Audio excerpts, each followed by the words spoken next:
Christian Buchet, bonjour. Bonjour à tous. Vous êtes directeur du Centre de la mer à l'Institut catholique de Paris. Alors, vente de paquebots de croisière, vente de sous-marins.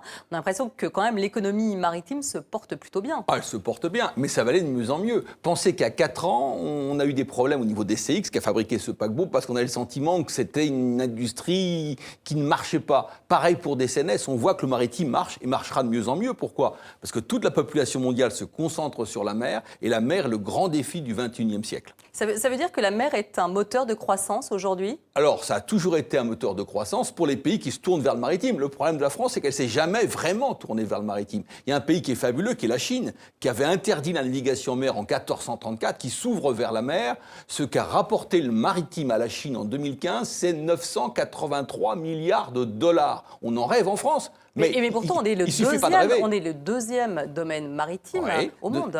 Deuxième domaine maritime au monde depuis le nouveau droit de la mer. Alors comment se fait-il que la France ne l'exploite pas plus ? Eh bien parce qu'on n'a pas une culture maritime. Les hommes politiques n'ont pas conscience, je dirais, du vecteur, du moteur de l'économie qu'est le maritime. Moi, j'ai la chance de piloter un programme de 267 chercheurs qui va, à l'horizon de mars 2017, vous montrer qu'en tout temps et en tout lieu, l'entité politique, que ce soit un État, une ville, une principauté, une alliance qui se tourne vers la mer, c'est le moteur de la croissance, de l'emploi et de la réussite. Nous sommes merveilleusement dotés en France, mais tournons-nous vers la mer. Nous n'avons pas de politique de la mer en France, donc ça ne peut pas tomber tout seul, sauf grâce à l'initiative, effectivement, d'un certain nombre de grands industriels qui sont des hommes de mer. Alors, donc, ces bateaux de croisière, ils fleurissent depuis quelques années. Est-ce que c'est l'avenir en termes de vacances ? Écoutez, j'y crois de plus en plus. Pourquoi ? Parce que d'ici 2050, vous aurez 2 milliards de terriens en plus. On n'était qu'1 milliard sous Napoléon Ier en 1804, on sera 9 milliards 3 en 2050. Donc on va aller de plus en plus en mer. Pourquoi ? Parce que nous sommes déjà de plus en plus concentrés sur le littoral, donc le littoral ne pourra pas tout absorber. On voit bien qu'il y a des risques géopolitiques, il y a certaines destinations au soleil, au bord de la mer, qui sont moins fréquentées, dont ce n'est que le début de la croisière. La croisière a plus que doublé depuis 10 ans, et même en France, on est récalcitrant par rapport à la croisière, parce qu'on a été longtemps traumatisé par un feuilleton qui s'appelle La croisière s'amuse, où on a considéré que la croisière était un truc de vieux, ce qui n'est pas le cas. Alors, quel est le profil aujourd'hui des gens qui partent en croisière ? Alors, il y a tous les profils. Le profil moyen, d'abord, l'âge moyen, c'est 42 ans. Vous voyez, ce n'est pas un truc pour vieux, non, au contraire. La cible idéale de ce genre de paquebot, c'est une famille de quadras avec des enfants, parce que très vite, vous remarquez que les enfants ne peuvent pas tomber à la mer. Chacun a sa propre vie. Vous allez avoir 150, peut-être 200 chenapans du même âge que le vôtre.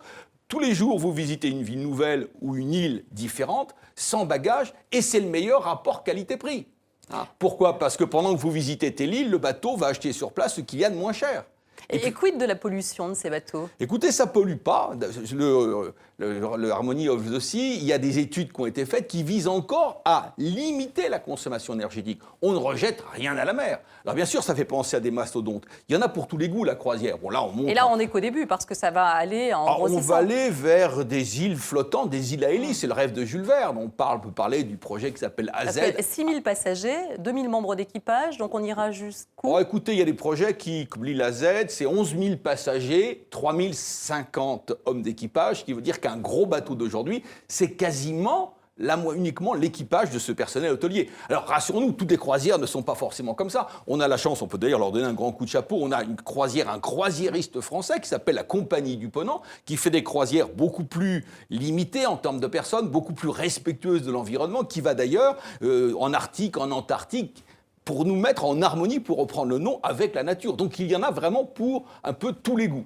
Et il n'y a pas de risque, parce qu'on a quand même tous en mémoire le Concordia, l'accident du Concordia. Alors, le Concordia, c'est l'accident qui ne peut pas arriver. Je sais bien que c'est arrivé. Pourquoi ? Parce que c'est strictement interdit. C'est un bâtiment de 41 mètres de large qui est passé entre deux îlets de 66 mètres. Le commandant, de triste mémoire, Schettino, n'avait pas le droit de faire ça. Pour faire cela, il avait débranché 14 minutes auparavant tous les appareils de sécurité. Ça devait passer puisqu'il l'avait déjà fait. Le véritable responsable, c'est le commandant, mais peut-être aussi l'État italien qui laissait faire une certaine pratique. On ne peut pas naufrager aujourd'hui avec ce genre de navire. Alors aujourd'hui, est-ce qu'on peut imaginer que la mer va concurrencer la route, le train, l'avion ? Est-ce qu'un jour on pourra aller d'une ville à l'autre sur le littoral en prenant le bateau ? Écoutez, d'abord c'est le transport le moins polluant. Et même si on s'intéressait à l'économie, à la compétitivité, vous savez, tout passe par conteneur aujourd'hui. Les porte-conteneurs, c'est plus gros, c'est quasiment du 500 mètres. Imaginez qu'un gros porte-conteneur, par exemple de CMA-CGM, c'est 16 000 conteneurs. ça fait 8000 camions sur les routes, ça fait 97 km de camions bout à bout. Quel est l'impact en termes de pollution? Quel est l'impact en termes de mortalité sur la route? Et ça veut dire qu'on ne peut pas être compétitif en France. Pourquoi? Parce que tous nos conteneurs arrivent par 3 ports qui s'appellent Anvers, Hambourg et Rotterdam. Prenez la région PACA.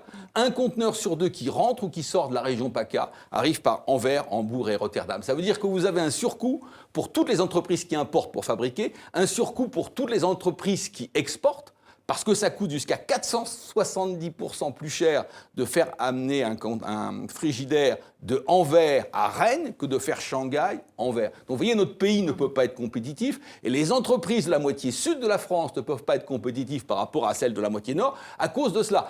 Une question subsidiaire, la région française la mieux reliée au maritime, accrochez-vous quand même, ça s'appelle l'Alsace-Lorraine parce qu'elle est le mieux reliée à ces 3 ports. Donc vous voyez, une politique maritime, c'est pas uniquement la blue economy, c'est mettre ce pays en connectivité, c'est-à-dire c'est réaliser ce que Vauban à l'époque de Louis XIV disait déjà, il faut développer les réseaux. Bon, ils n'étaient pas ferroviaires ni routiers, mais fluviaux. Il y a du travail. Merci beaucoup Christian Buchet pour cet éclairage. Je rappelle que vous êtes directeur du Centre de la mer à l'Institut catholique de Paris, que vous êtes également l'auteur de Cap sur l'avenir à contre-courant, les raisons d'être optimiste, paru aux éditions du Moment, et Marin de nos vies, également aux éditions du Cerf, une spiritualité du bonheur. Merci beaucoup.